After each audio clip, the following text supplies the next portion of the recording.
Please pray with me. Gracious God, thank you that you do make us in those perfect ways with just the right amount of all the things that we need to live our lives well with you and well with one another. We thank you, God.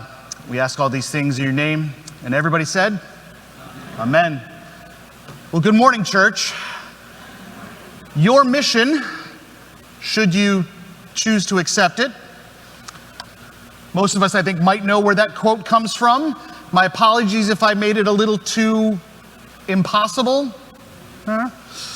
Believe it or not, I'm actually a little too young to remember the original TV series from the late 60s and the early 70s. The show Mission Impossible stopped airing before my first birthday in 1973. Now, I remember seeing some of the reruns on like early cable television when I was a kid, and I thought, that was pretty cool. But then in 1996, the entire Mission Impossible franchise got a reboot in the form of a big screen film starring Tom Cruise. This was followed by Mission Impossible 2 in the year 2000. Predictably, Mission Impossible 3 came along in 2006, and over the next 12 years, 3 more Mission Impossible films came out, and a 7th is scheduled for 2022 with an 8th film in 2023. All of them star Tom Cruise, and altogether, the films thus far have grossed like $3.5 billion worldwide. I think it's safe to say that we as humans, we love a story where it seems like there is no way, like there's no chance for the hero to accomplish something. But then we watch with delight as somehow miraculously it gets accomplished.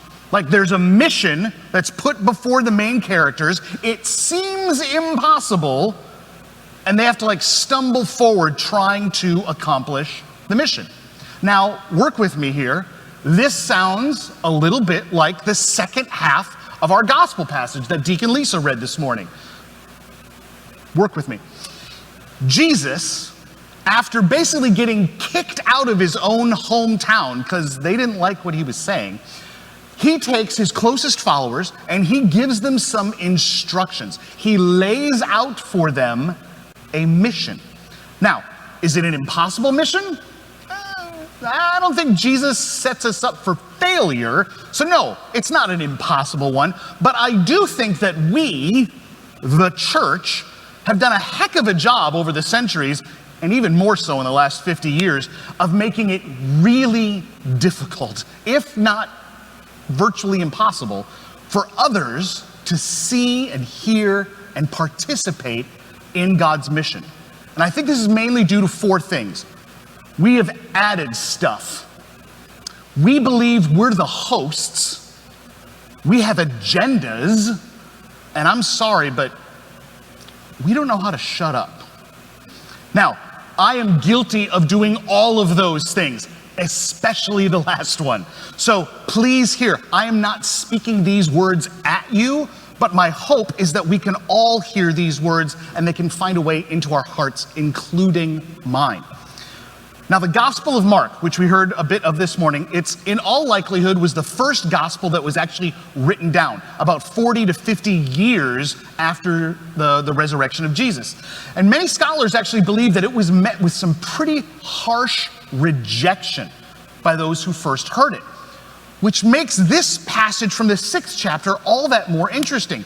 Jesus himself, like the Word made flesh, gets rejected. And on the heels of that, he hands out this not so impossible mission to his followers.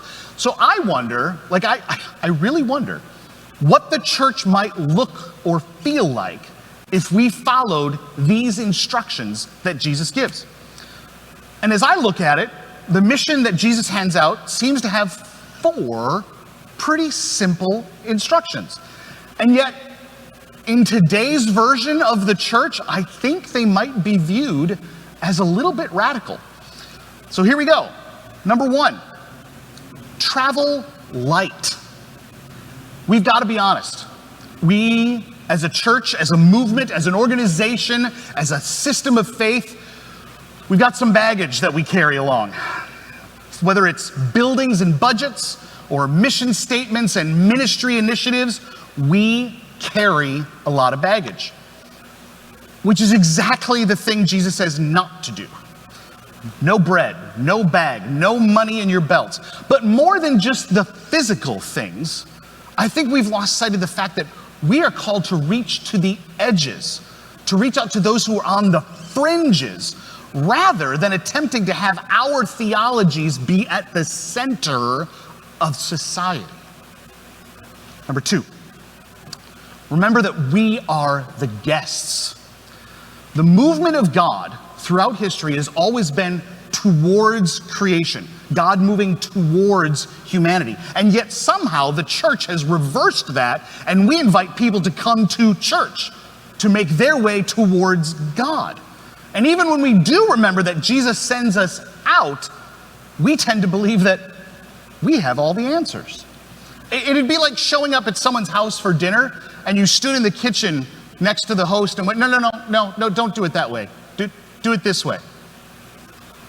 Imagine bringing this beautiful message of God's love to someone or somewhere and simply listening. Just eating and drinking whatever was served. Acting as the guests that we are.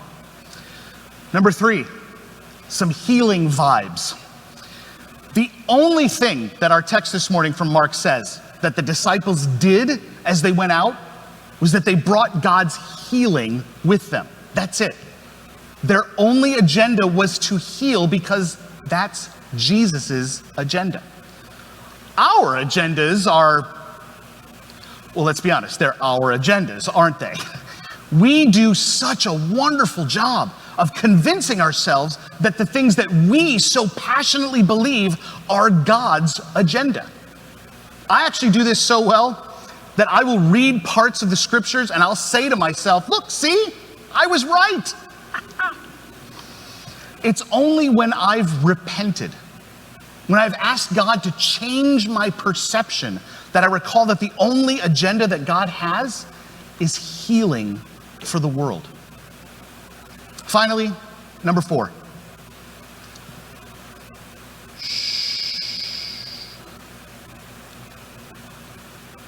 Mark chapter 6, verse 11. If any place will not welcome you, and they refuse to hear you as you leave, shake off the dust that is on your feet.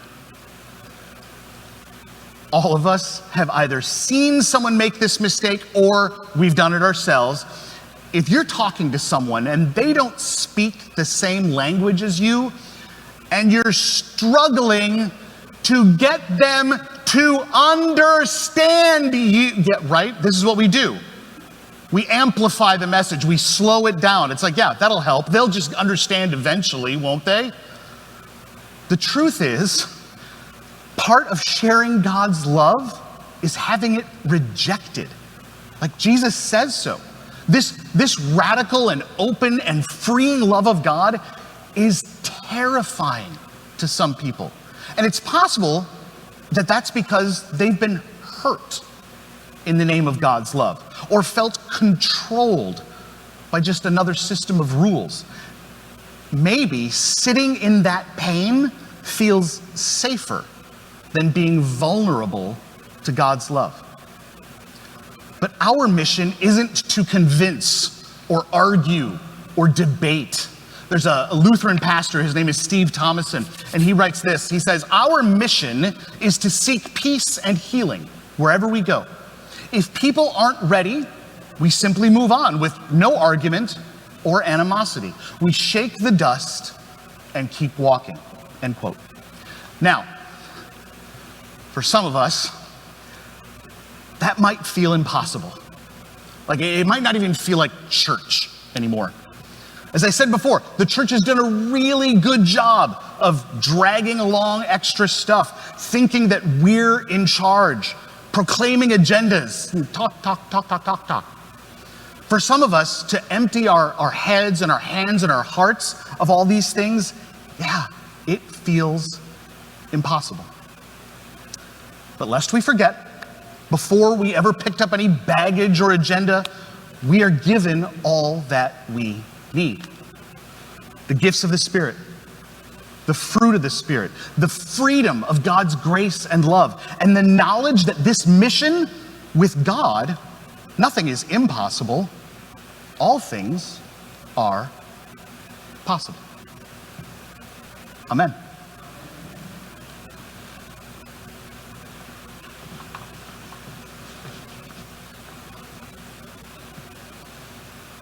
So now's the time where we do a little sermon conversation.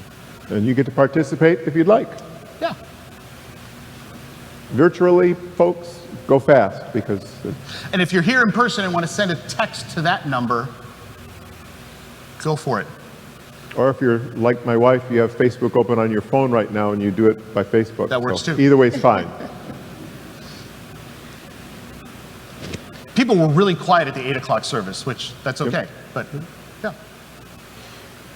Did Jesus get mad when he was rejected? I think the text says he was amazed at their unbelief. So there was amazement. I don't know if that's the actual word that's used, like that's our English word for whatever the Greek is there, but yeah. We get mad when people don't listen to us, don't we? No, I don't. It's too easy. Yeah, it's hard. It is. Hard to not get mad. And it's especially hard when it's something that I so deeply believe and am so convinced that I'm right. And you're just not listening to me. So,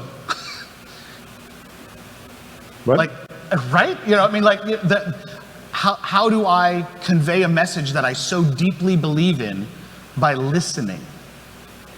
That's the trick for me. Yep. You know? Preach the gospel and when necessary, use words. Deacon Lisa, can Yes. we trust our baggage at the same time as we trust God? What do you mean by trust?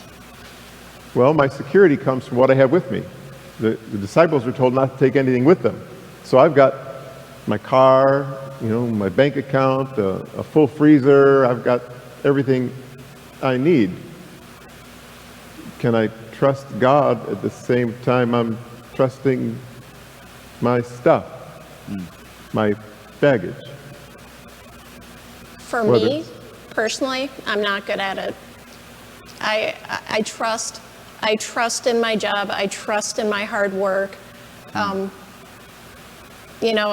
think in the back of my mind, I have a sense of, well, I'll work hard and God will ask me to do some stuff and I'll do that too. But, I've got this stuff covered, which clearly I don't because anyone could lose their job. I really have absolutely no control over that.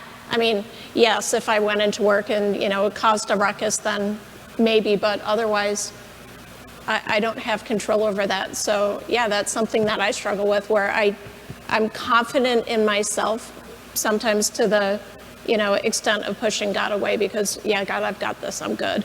So why did Jesus say, don't take anything with you on the mission?